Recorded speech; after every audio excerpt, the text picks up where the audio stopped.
നമ്മൾ ഇന്ന് ഈ വീഡിയോയിലൂടെ പരിശോധിക്കുന്നത് മോട്ടോറോള ഏറ്റവും പുതുതായിട്ട് ഇന്ന് ഇന്ത്യയിൽ പുറത്തിറക്കിയ മോട്ടോ G31 എന്ന സ്മാർട്ട് ഫോണിൻ്റെ വിശേഷങ്ങളാണ്. നമുക്കറിയാം, അടുത്ത കുറച്ച് കാലങ്ങളായിട്ട് മോട്ടോറോള ഇന്ത്യയിൽ പുറത്തിറക്കുന്ന ഓരോ സ്മാർട്ട് ഫോണുകളും ഒന്നിനൊന്ന് മെച്ചമാണ്. അത്തരത്തിൽ മോട്ടോറോള പുറത്തിറക്കിയ മോട്ടോറോള എഡ്ജ് 20 സീരീസിലെ 3 ഫോണുകൾ നമ്മൾ പരിചയപ്പെടുത്തിയിരുന്നു. മൂന്നിനും നല്ല ഒരു റെസ്പോൺസാണ് നിങ്ങൾ തന്നത്. മൂന്നും മികച്ച സ്മാർട്ട് ഫോണുകളായിരുന്നു. അതിന് മുമ്പുമൊക്കെ മോട്ടോറോള പുറത്തിറക്കിയ ഫോണുകൾ നമ്മുടെ ചാനൽ പരിശോധിച്ചാൽ നിങ്ങൾക്കറിയാം, അതിനെല്ലാം നല്ല കാഴ്ചക്കാരെ ലഭിക്കുന്നുണ്ട് ഓരോ വീഡിയോയ്ക്കും. അപ്പോൾ അത്രയും ആളുകൾക്ക് ഈ ഫോണുകളോട് താല്പര്യമുണ്ട് എന്നുള്ളതാണ് ആ ഒരു നമ്പർ ഓഫ് വ്യൂസ് കാണിക്കുന്നത്. എന്തായാലും മോട്ടോറോള G സീരീസിൽ ഏറ്റവും പുതുതായിട്ട് ഇന്ത്യയിലേക്ക് നൽകുന്ന സ്മാർട്ട് ഫോണാണ് മോട്ടോ G31. അപ്പോൾ നമുക്ക് മോട്ടോ G31 ആദ്യം അൺബോക്സ് ചെയ്ത് എന്തൊക്കെയാണ് ഈ ഒരു ഫോണിൻ്റെ വിശേഷങ്ങളെന്നും ഈ ഒരു ഫോണിൻ്റെ ബോക്സിനോടൊപ്പം എന്തൊക്കെയാണ് വരുന്നതെന്നും പരിശോധിക്കാം. മോട്ടോറോള ഫോണുകളുടെ ബോക്സ് കണ്ടു കഴിഞ്ഞാൽ എല്ലാ ഫോണുകളുടെയും ബോക്സ് ഏതാണ്ട് സെയിം ആണ്. സാധാരണ മറ്റ് ബ്രാൻഡുകളൊക്കെ ചിലപ്പോൾ പ്രീമിയം സെഗ്മെൻറ്റിലേക്കൊക്കെ മാറുമ്പോഴെങ്കിലും ബോക്സിന് ചെറിയൊരു വ്യത്യാസം വരാറുണ്ട്. പക്ഷേ ഇവിടെ ആ ഒരു കളർ പാറ്റേൺ എല്ലാം ടിപ്പിക്കൽ സ്റ്റൈലിൽ തന്നെയാണ് മോട്ടോറോള ഫോണുകൾ വരാറുള്ളത്. പിന്നെ ആ ഒരു കവറിൻ്റെ ക്വാളിറ്റി മാത്രമാണ് ഫോണിൻ്റെ പ്രൈസ് കൂടുന്നതനുസരിച്ച് വ്യത്യാസം വരുന്നത്. പക്ഷേ ഇവിടെ കാര്യങ്ങൾ വ്യത്യസ്തമാണ്. ഇതൊരു 15,000-ൽ താഴെ മാത്രം വില വരുന്ന ഒരു ബജറ്റ് ഫ്രണ്ട്ലി ആയിട്ടുള്ള അല്ലെങ്കിൽ ഒരു മിഡ് സെഗ്മെൻറ്റ് സ്മാർട്ട് ഫോൺ ആയിട്ട് പോലും ഇവിടെ ഒരു മികച്ച പാക്കിങ്ങിലാണ് ഇത്തവണ എന്തായാലും മോട്ടോറോള ഈ ഒരു ഫോൺ നൽകുന്നത്. സാധാരണ ഈ പ്രൈസ് റേഞ്ചിൽ വരുന്ന മോട്ടോറോള ഫോണുകളുടെ ബോക്സ് അത്രയും കാണാനൊരു വൃത്തിയൊന്നും കാണില്ല. പക്ഷേ ഇവിടെ എന്തായാലും നല്ല ഒരു പാക്കിങ്ങിലാണ് എന്തായാലും മോട്ടോ G31 തന്നിരിക്കുന്നത്. ഇവിടെ മോട്ടോ G31 എന്ന് എഴുതിയിട്ടുണ്ട്. ഇതിൻ്റെ പ്രധാനപ്പെട്ട സ്പെസിഫിക്കേഷൻ ഡീറ്റെയിൽസ് എല്ലാം ഫോണിൻ്റെ ബോക്സിൻ്റെ ബാക്കിൽ തന്നെ എഴുതിയിട്ടുണ്ട്. ബ്രില്യൻ്റ് OLED 16.26 സെൻറ്റിമീറ്റർ ഡിസ്പ്ലേ ആണ് എന്നുള്ളതാണ് ഇതിൻ്റെ ഏറ്റവും വലിയൊരു ഹൈലൈറ്റ്. ആദ്യമായിട്ടാണ് മോട്ടോറോള G സീരീസിലെ ഒരു സ്മാർട്ട് ഫോണിൽ LED ഡിസ്പ്ലേ ആയിട്ട് വരുന്നത് എന്നുള്ള പ്രത്യേകത മോട്ടോ G31 അവകാശപ്പെട്ടതാണ്. അതുപോലെ 50 മെഗാ പിക്സൽ ക്യാമറ സിസ്റ്റവും 5000 mAh ബാറ്ററിയും ഈ ഫോണിന് കരുത്ത് പകരുന്നുണ്ട്. എനിവേ, പറഞ്ഞു ദീർഘിപ്പിക്കാതെ നമുക്ക് അൺബോക്സ് ചെയ്യാം. അപ്പോൾ ദേ ഇരിക്കുന്നു നമ്മുടെ സ്മാർട്ട് ഫോൺ. അപ്പോൾ മോട്ടോറോള ഫോണുകളുടെ ഒരു പ്രത്യേകത, അതിനകത്ത് ഇതുപോലെ കേസ് ഫോണിൻ്റെ ബോക്സിനോടൊപ്പം ഉണ്ടെങ്കിൽ അത് ഫോണിനകത്ത് അറ്റാച്ച് ചെയ്തിട്ട് തന്നെ ആയിരിക്കും വരുന്നത്. എന്തായാലും ഞാനത് അതുപോലെ തന്നെ മാറ്റിയിരിക്കുന്നു. വേറെ ബോക്സിനകത്ത് എന്തൊക്കെയുണ്ടെന്ന് നോക്കാം. ഈ ഒരു പേപ്പർ ബോക്സിനകത്ത് ഇതുപോലെ user manual, warranty card information, അതുപോലെ ഒരു സിം ഇജക്ടർ പിൻ തുടങ്ങിയ കാര്യങ്ങളാണ് നൽകിയിരിക്കുന്നത്. ഇതിനകത്ത് ഒരു ചാർജർ കൊടുത്തിട്ടുണ്ട്. ഈ ഒരു ചാർജർ 20 വാട്ടിൻ്റെ ചാർജറാണ്. 20 വാട്ടിൻ്റെ ചാർജറാണെങ്കിലും വളരെ കുഞ്ഞ് ചാർജറാണ്, കോമ്പാക്ട് സൈസാണ്. അതുപോലെ മോട്ടോറോള ഫോണിൻ്റെ പ്രത്യേകത, ചാർജറിൽ ഇതുപോലെ അതിൻ്റെ ഒരു പവർ എഴുതിയിരിക്കും.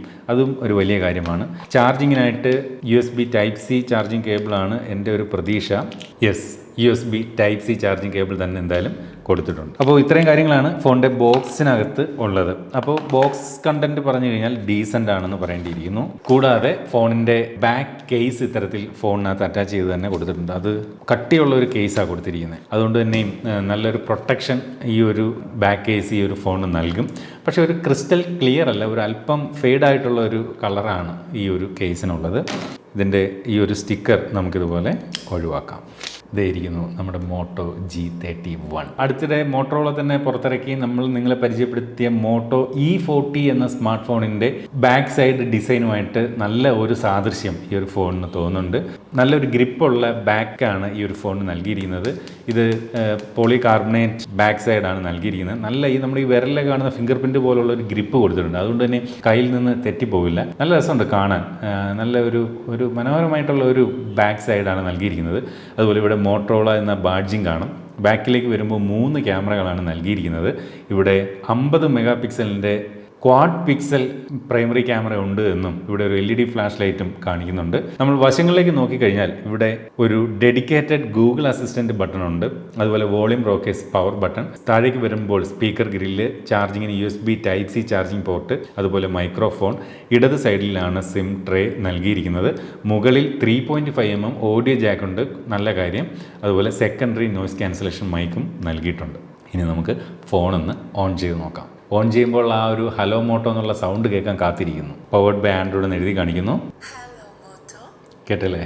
അപ്പോൾ ഇതിൻ്റെ ഒരു സെറ്റപ്പ് ചെയ്യട്ടെ. അപ്പോൾ ഞാനിപ്പോൾ ഈ ഒരു ഫോണിൻ്റെ ഇനിഷ്യൽ സെറ്റപ്പൊക്കെ ചെയ്ത് കഴിഞ്ഞു. ഈ ഒരു ഫോണിൻ്റെ വെയിറ്റിനെ കുറിച്ച് പറഞ്ഞാൽ വലിയ വെയിറ്റ് ഒന്നുമില്ല, വെറും 180 ഗ്രാം ഭാരം മാത്രമേ ഉള്ളൂ. പക്ഷേ കണ്ടു കഴിഞ്ഞാൽ കുറച്ചുകൂടെ ഒരു വെയിറ്റ് നമുക്ക് ഫീൽ ചെയ്യും, അതിൻ്റെ ഒരു സൈസും കാര്യങ്ങളൊക്കെ ആയിട്ട് കമ്പയർ ചെയ്യുമ്പോൾ. പക്ഷേ 180 ഗ്രാമേ ഉള്ളൂ, അണ്ടർ 200 ഗ്രാമാണ്. അതുകൊണ്ട് തന്നെയും ഓക്കെയാണ്, നല്ല ഒരു വെയിറ്റ് ഓക്കെ എന്ന് പറയേണ്ടിയിരിക്കുന്നു.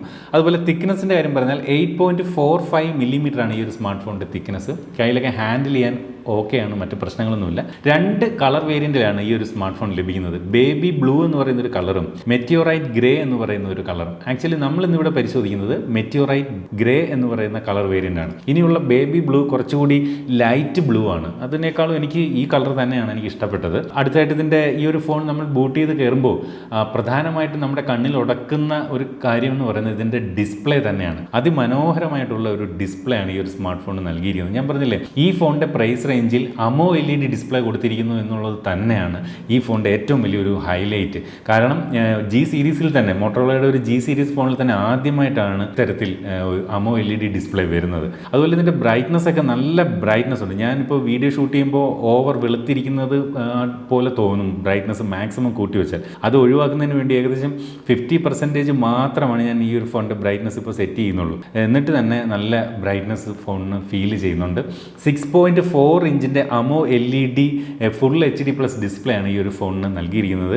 ബ്രൈറ്റ്നസിൻ്റെ കാര്യം പറഞ്ഞാൽ നേരത്തെ പറഞ്ഞാൽ 700 നിറ്റ്സ് ആണ് ഇതിൻ്റെ ഒരു മാക്സിമം ബ്രൈറ്റ്നസ്. അത് ഓക്കെയാണ്. ഈ ഒരു പ്രൈസ് റേഞ്ചിൽ സാധാരണ 400 നിറ്റ്സ് 500-600 നിറ്റ്സ് വരെയൊക്കെയാണ് സാധാരണ കണ്ടുവരാറുള്ളത് ഒരു ബ്രൈറ്റ്നസ്. പക്ഷേ ഇവിടെ 700 നിറ്റ്സ് ഉണ്ട്.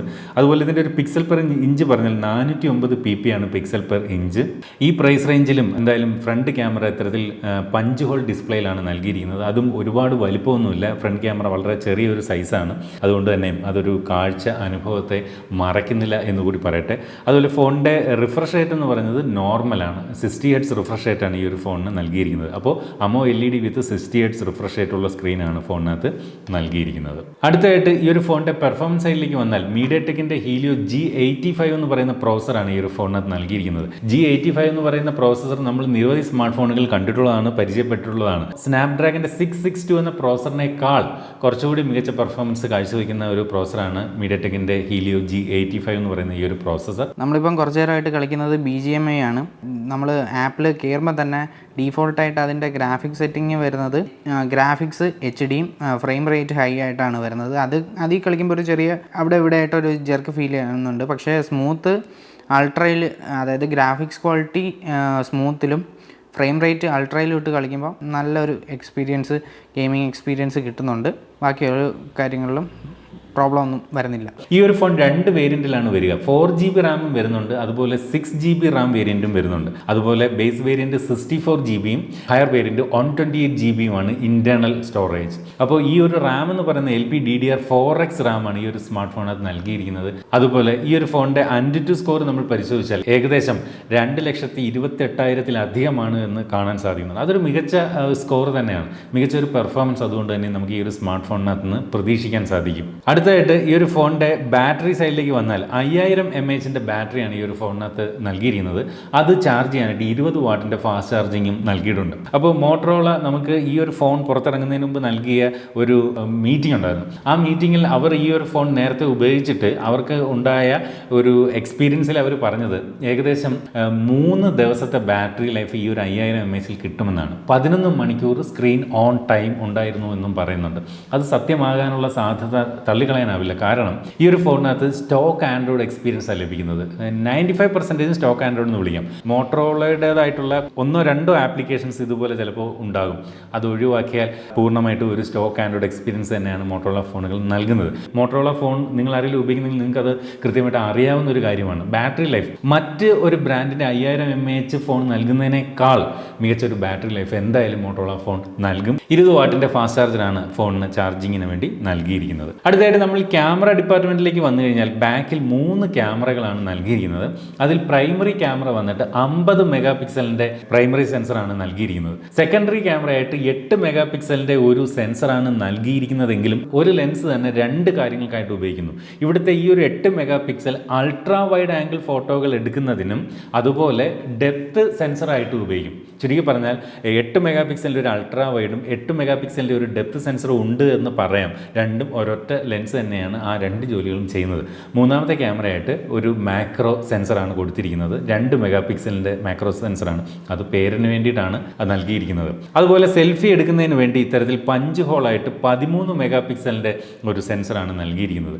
ഈ ഒരു ഫോണിൻ്റെ ക്യാമറ ആപ്പിൽ ഇത്തരത്തിൽ ഡുവൽ ക്യാപ്ചർ എന്ന് പറയുന്ന ഫീച്ചറൊക്കെ നൽകിയിട്ടുണ്ട്. അതായത് ഫ്രണ്ട് ക്യാമറയും ബാക്ക് ക്യാമറയും ഒരുമിച്ച് ഉപയോഗിച്ചുകൊണ്ട് ഫോട്ടോകളും വീഡിയോകളും ഒക്കെ എടുക്കാനുള്ള ഓപ്ഷൻ നൽകിയിട്ടുണ്ട്. അതുപോലെ സിനിമാഗ്രാഫ് എന്ന് പറയുന്ന ഒരു ഓപ്ഷനും ഈ ഒരു ഫോണിനകത്ത് നൽകിയിട്ടുണ്ട്. അതായത് നമ്മളിപ്പോൾ ഒരു ചൂട് പറക്കുന്ന ഒരു ചായയുടെ ഫോട്ടോ എടുത്താൽ അതിൽ നിന്ന് ആ ആവി പറക്കുന്ന അത് മാത്രം മൂവ് ചെയ്യുന്ന തരത്തിലൊക്കെ നമുക്ക് സെറ്റ് ചെയ്യാം. സിനിമാഗ്രാഫ് ചെയ്യുന്ന ആപ്ലിക്കേഷൻസ് ഉണ്ട്, പക്ഷേ ഇവിടെ ക്യാമറ ആപ്പിൽ തന്നെ അത്തരത്തിൽ നമുക്ക് ചെയ്യാൻ പറ്റും. അത്തരം ഫോട്ടോകൾ എടുക്കാൻ, അതായത് ഒരു പോർഷൻ മാത്രം മൂവ് ചെയ്യുന്ന ഫോട്ടോ അത്തരത്തിൽ എടുക്കാനൊക്കെ ഈ ഒരു ഫോണിൻ്റെ ക്യാമറയിൽ തന്നെ സാധിക്കും. പക്ഷേ ഈ ഒരു ഫോണിൻ്റെ ക്യാമറയിൽ ഞാൻ കണ്ടൊരു കുറവ്, നമുക്കിത് ഉപയോഗിച്ചുകൊണ്ട് മാക്സിമം റെസൊല്യൂഷനിൽ ഫുൾ HD റെസൊല്യൂഷനിൽ 30 frames per second വരെയുള്ള വീഡിയോകളെ ഫ്രണ്ട് ക്യാമറയിലും ബാക്ക് ക്യാമറയിലും എടുക്കാൻ സാധിക്കുകയുള്ളൂ. ബാക്ക് ക്യാമറയിൽ 4K റെസൊല്യൂഷൻ നൽകാമായിരുന്നു എന്ന് തോന്നി, പക്ഷേ അത് 4K resolution video shooting capability ഈ ഒരു ഫോണിൻ്റെ ക്യാമറയിൽ നൽകിയിട്ടില്ല. എല്ലാം ഫോണിൻ്റെ പ്രൈസുമായിട്ട് കമ്പയർ ചെയ്തിട്ട് വേണം നമ്മൾ നോക്കി കാണാൻ കൂടി ഉറപ്പിക്കട്ടെ. ഫോണിൻ്റെ മറ്റ് ഫീച്ചറുകളെ കുറിച്ച് പറഞ്ഞാൽ ഇതൊരു IPX2 വാട്ടർ റിപ്പല്ലൻ്റ് ഡിസൈനാണ് നൽകിയിരിക്കുന്നത്. പൂർണ്ണമായിട്ടും വാട്ടർ റെസിസ്റ്റൻ്റ് എന്ന് നമുക്കിതിനെ വിളിക്കാൻ പറ്റില്ല. നമുക്ക് ഈ ഒരു ഫോണിനകത്തേക്ക് വീഴുന്ന വെള്ളം, ഇല്ല ചേമ്പലയിൽ വെള്ളം വീഴുന്ന പോലെ തെറിച്ചു പോകുന്ന രീതിയിൽ ഒരു റിപ്പല്ലൻ്റ് ഡിസൈനാണ് നൽകിയിരിക്കുന്നത്. അതുപോലെ ഫിംഗർ പ്രിൻറ്റ് സംവിധാനം ഫോണിൻ്റെ ബാക്കിൽ ഈ ഒരു മോട്ടോറോളയുടെ ലോഗോ നൽകിയിരിക്കുന്ന ഈ ഒരു ഭാഗത്താണ്. LED ഡിസ്പ്ലേ ആണ്. വേണമെങ്കിൽ ഇൻ ഡിസ്പ്ലേയിലായിട്ട് ഫിംഗർ പ്രിൻറ്റ് സംവിധാനം കൊടുക്കാമായിരുന്നു, പക്ഷേ ഇതൊരു ബജറ്റ് ഫ്രണ്ട്ലി ആയിട്ടുള്ളൊരു സ്മാർട്ട് ഫോണാണ്. അതുകൊണ്ട് ചിലവ് കുറയ്ക്കുന്നതിൻ്റെ ഭാഗമായിട്ടായിരിക്കണം മോട്ടോറോള ഇത്തരത്തിൽ ഫിംഗർ പ്രിൻറ്റ് സംവിധാനം ബാക്ക് സൈഡിൽ തന്നെ നൽകിയത്. സൈഡ് മൗണ്ടഡ് ആയിട്ട് വേണമെങ്കിലും കൊടുക്കാമായിരുന്നു. അതുപോലെ ഫേസ് അൺലോക്കും ഈ ഒരു ഫോണിനകത്ത് നൽകിയിട്ടുണ്ട്. FM റേഡിയോ സപ്പോർട്ട് നൽകിയിട്ടുണ്ട്.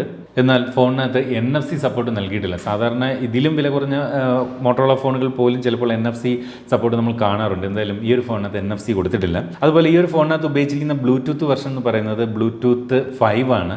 ഡുവൽ ബാൻഡ് വൈഫൈ സപ്പോർട്ടുണ്ട്. വൈഫൈ കോളിംഗ് സപ്പോർട്ട് തുടങ്ങിയ കാര്യങ്ങളെല്ലാം ഈ ഒരു സ്മാർട്ട് ഫോണിനകത്തുണ്ട്. ഇതിനിടയ്ക്ക് ഞാൻ ഒരു കാര്യം പറഞ്ഞോളട്ടെ. ഇത് ഞാനിപ്പോൾ എൻ്റെ പ്രൈമറി ഫോണായിട്ട് ഉപയോഗിക്കുന്ന സ്മാർട്ട് ഫോൺ ദേ ഇരിക്കുന്ന മോട്ടോറോള G20 Pro എന്ന സ്മാർട്ട് ഫോണാണ്. എനിക്ക് എന്തുകൊണ്ടോ ഇത് ഒരു പരസ്യവാചകമായിട്ടൊന്നും ആരും കരുതരുത് പ്ലീസ്. മോട്ടോറോള ഫോണുകളോട് ഒരു പ്രത്യേക താല്പര്യമുണ്ട്. അത് മോട്ടോറോള എന്ന ബ്രാൻഡിൻ്റെ കൂടെ അല്ല, ഈ മോട്ടോറോള ഫോണുകൾ നൽകുന്ന ഒരു സ്റ്റോക്ക് ആൻഡ്രോയിഡ് എക്സ്പീരിയൻസ് ഉണ്ട്. കണ്ടില്ലേ, പ്യുവർ ആൻഡ്രോയിഡാണ് ഇതിൻ്റെ സോഫ്റ്റ്വെയർ. അതിൻ്റെ ഒരു മാസ്മരികത അത് പറഞ്ഞറിയിക്കാൻ പറ്റത്തില്ല. അനാവശ്യമായിട്ടുള്ള ആപ്ലിക്കേഷനുകളുടെ നോട്ടിഫിക്കേഷൻ വരില്ല. ഒരുപാട് പരസ്യങ്ങൾ കുത്തി നിറച്ചിട്ടുള്ള തരത്തിലുള്ള ആപ്ലിക്കേഷൻസ് ഇല്ല. ഇതുപോലെ ബാറ്ററി പെർഫോമൻസ് ഒക്കെ മികച്ചതായിരിക്കും. എന്തായാലും സ്റ്റോക്ക് ആൻഡ്രോയിഡ് എന്ന് പറയുന്നത് അതൊരു വേറെ ലെവലാണ്. ഞാൻ സ്റ്റോക്ക് ആൻഡ്രോയിഡ് ഒരു പ്രേമിയാണെന്ന് പറഞ്ഞോളട്ടെ. അതുകൊണ്ട് തന്നെ ഇപ്പോൾ സ്റ്റോക്ക് ആൻഡ്രോയിഡ് വരുന്ന ചുരുക്കം ചില ബ്രാൻഡുകളൊന്നാണ് മോട്ടോറോള. അത്തരത്തിൽ എനിക്ക് അതുകൊണ്ട് തന്നെയും ഞാൻ ഈ ഒരു പ്രൈമറി ഡിവൈസായിട്ട് ഇപ്പോഴും ഉപയോഗിക്കുന്നത് മോട്ടോറോളയുടെ ഫോണാണ് എന്നൊന്ന് ഓർമ്മിച്ചു എന്ന് മാത്രം. ഈ ഒരു ഫോണിനകത്ത് ആൻഡ്രോയിഡ് 11 ആണ് നിലവിൽ നൽകിയിരിക്കുന്നത്. എന്നാൽ ഉടൻ തന്നെ ആൻഡ്രോയിഡിൻ്റെ ലേറ്റസ്റ്റ് വെർഷനായിട്ടുള്ള ആൻഡ്രോയിഡ് 12ലേക്ക് ഒരു അപ്ഡേറ്റ് നൽകുമെന്ന് മോട്ടോറോള അറിയിച്ചിട്ടുണ്ട്. ഏകദേശം 2 വർഷം വരെ സെക്യൂരിറ്റി അപ്ഡേറ്റ് ഉറപ്പായും നൽകും എന്നാണ് മോട്ടോറോള അറിയിച്ചിരിക്കുന്നത്. അടുത്തായിട്ട് ഇതിൻ്റെ ഒരു ഓഡിയോ വീഡിയോ എക്സ്പീരിയൻസ് ആണ് നമുക്ക് പരിശോധിക്കാനുള്ളത്.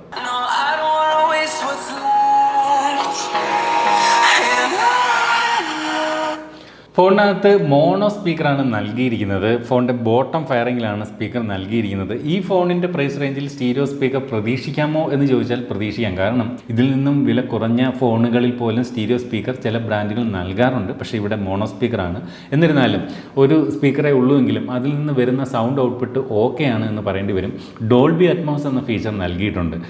നമ്മൾ ഹെഡ്സെറ്റ് കണക്ട് ചെയ്ത് കഴിഞ്ഞാൽ നമുക്ക് അതുകൊണ്ട് തന്നെയും ഡോൾബി അറ്റ്മോസ് ഫീച്ചർ ഈ ഒരു ഫോണിനകത്ത് നിന്ന് നമുക്ക് എക്സ്പീരിയൻസ് ചെയ്യാൻ സാധിക്കും. അടുത്തായിട്ട് ഈ ഒരു ഫോണിൻ്റെ വീഡിയോ ക്വാളിറ്റിയെക്കുറിച്ച് പറഞ്ഞാൽ, ഈ ഒരു ഫോൺ നമ്മൾ ഔട്ട് ഓഫ് ദ ബോക്സ് എടുത്ത് സെറ്റ് ചെയ്ത് വരുമ്പോൾ ഇതിൻ്റെ കളർ നോക്കിക്കഴിഞ്ഞാൽ ഒരല്പം വാം ടോൺ ആണ് മുന്നിൽ നിൽക്കുന്നത്. അതായത് ഒരു ലൈറ്റ് യെല്ലോയിഷ് ടോൺ മുന്നിൽ നിൽക്കുന്നതായിട്ട് തോന്നും. ചില ഫോണുകൾ ഓപ്പൺ ചെയ്ത് വരുമ്പോൾ ഒരു കൂൾ ലൈറ്റാണ്, അതായത് ഒരു കുറച്ചുകൂടെ നീല കളറിലെ ലൈറ്റിനാണ് മുൻതൂക്കം കൊടുത്തിരിക്കുന്നതായിട്ട് കാണുന്നത്. ഇവിടെ ഒരു യെല്ലോ കുറച്ച് കയറി നിൽക്കുന്നത് പോലെ ഫീൽ ചെയ്യുന്നുണ്ട്. അപ്പോൾ ഞാൻ എപ്പോഴും ആ ഒരു കൂൾ ടോണിനാണ് എനിക്ക് ഇത് നല്ലതെന്ന് തോന്നാറുള്ളൂ. പക്ഷേ ഇവിടെ വാം ടോൺ ആണ് കൂടുതലായിട്ട് നിൽക്കുന്നത്. അത് ഈ ഒരു ഫോണിൻ്റെ സെറ്റിങ്സിൽ കയറിയിട്ട് വേണമെങ്കിൽ നമുക്ക് ആ കളർ നമുക്ക് ഇഷ്ടമുള്ള രീതിയിലേക്ക് അഡ്ജസ്റ്റ് ചെയ്യാൻ സാധിക്കും. സെറ്റിങ്സിൽ ഡിസ്പ്ലേയിൽ വന്നു കഴിഞ്ഞാൽ ഇതുപോലെ ആ കളർ ടെമ്പറേച്ചർ കണ്ടില്ലേ, വാം ആക്കണമെങ്കിലോ അതല്ല കൂൾ ടോണിലേക്ക് മാറ്റണമെങ്കിലോ സാധിക്കും എന്നുള്ളത് കുഴപ്പമില്ല.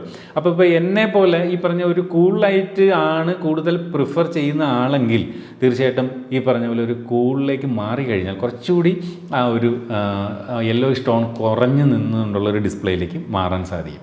അപ്പോൾ അവിടെ അത് കസ്റ്റമൈസ് ചെയ്യാം. ഡിഫോൾട്ടായിട്ട് ആ ഒരു വാം ടോൺ ആണ് കൂടി നിൽക്കുന്നത് എന്ന് ഓർമ്മിച്ചോളട്ടെ.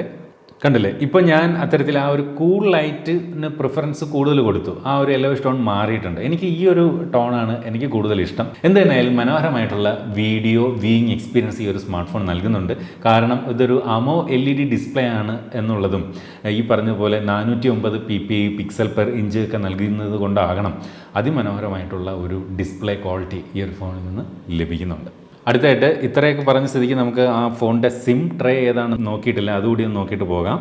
ഫോണിൻ്റെ സിം ട്രേ ഞാൻ ഒരു ഹൈബ്രിഡ് സിം സ്ലോട്ടാണ് ഇതിനകത്ത് പ്രതീക്ഷിക്കുന്നത്, ഡെഡിക്കേറ്റഡ് അല്ല. നോക്കട്ടെ. അപ്പോൾ ഹൈബ്രിഡ് സിം സ്ലോട്ടാണ്, അതായത് ഒരേ സമയം 2 സിം കാർഡുകളോ അല്ലെങ്കിൽ ഒരു സിം കാർഡും ഒരു മെമ്മറി കാർഡും ആണ് ഈ ഒരു ഫോണിനകത്ത് ഉപയോഗിക്കാൻ സാധിക്കുക. അപ്പോൾ ഇതുപോലെ മനോഹരമായിട്ടുള്ള മറ്റു പ്രോഡക്റ്റിൻ്റെ വിശേഷവുമായിട്ട് നമുക്ക് അടുത്ത വീഡിയോയിൽ വീണ്ടും കാണണമെങ്കിൽ നിങ്ങൾ ചെയ്യേണ്ട ഒരു ഒറ്റ കാര്യം മാത്രം, നമ്മുടെ ചാനൽ സബ്സ്ക്രൈബ് ചെയ്താൽ മാത്രം പോരാ, അടുത്തൊരു ബെല്ലൈക്കൺ ഉണ്ട്, അത് ക്ലിക്ക് ചെയ്ത് ഓൾ എന്ന് പറയുന്ന ഓപ്ഷൻ കൊടുത്താൽ മാത്രമേ നമ്മുടെ എല്ലാ വീഡിയോകളുടെയും നോട്ടിഫിക്കേഷൻ നിങ്ങൾക്ക് എത്തുകയുള്ളൂ. അപ്പോൾ ഇതുപോലെ മനോഹരമായിട്ടുള്ള മറ്റൊരു വീഡിയോയിൽ വീണ്ടും കാണാം. Stay safe. ബൈ.